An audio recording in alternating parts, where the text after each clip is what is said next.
69 வயசுல இவ்ளோ பெரிய இயக்கத்துக்கு ஒரு கட்சிக்கு தலைமை தாங்கிறதெல்லாம் சாதாரண விஷயமே கிடையாது. 1972 அதிமுகவோட தொண்டரானாரு. 1974 அதிமுக உறுப்பினரானாரு. 1974 சிலுவம்பாளையம் கிளை செயலாளரானாரு. 1983 எடப்பாடி தொகுதியில ஒன்றிய செயலாளரானாரு. 1989 எடப்பாடி தொகுதியில சட்டமன்ற உறுப்பினரானாரு. 1990 சேலம் வடக்கு மாவட்ட இணை செயலாளரானாரு. 1991 சேலம் வடக்கு மாவட்ட செயலாளரானாரு. 1993 சேலம் மாவட்டம் பால் உற்பத்தியாளர்கள் கூட்டுறவு ஒன்றிய தலைவரானாரு.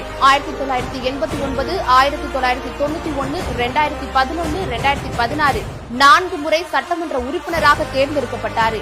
1998 திருச்செங்கோடு தொகுதியில நாடாளுமன்ற உறுப்பினரானாரு. 2001 தமிழ்நாடு சிமெண்ட் கார்ப்பரேஷன் தலைவரானாரு.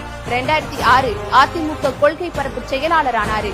2011 பொதுப்பணித்துறை மற்றும் நீர்வளத்துறை அமைச்சரானாரு. 2016 சாலை போக்குவரத்து மற்றும் நெடுஞ்சாலைத்துறை அமைச்சரானாரு. 2017 தமிழக முதலமைச்சரானாரு. 2022 இடைக்கால பொதுச் செயலாளரானாரு. 2023 பொதுச் செயலாளரானாரு. இந்த பதவியை எல்லாம் அவ்வளவு சீக்கிரம் யாரும் கையில தூக்கி கொடுத்துடல.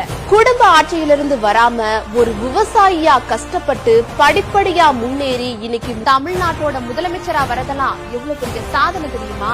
நம்ம எடப்பாடி கே. பழனிசாமி ஐயா அதை சாதிச்சு கட்டிருக்காரு.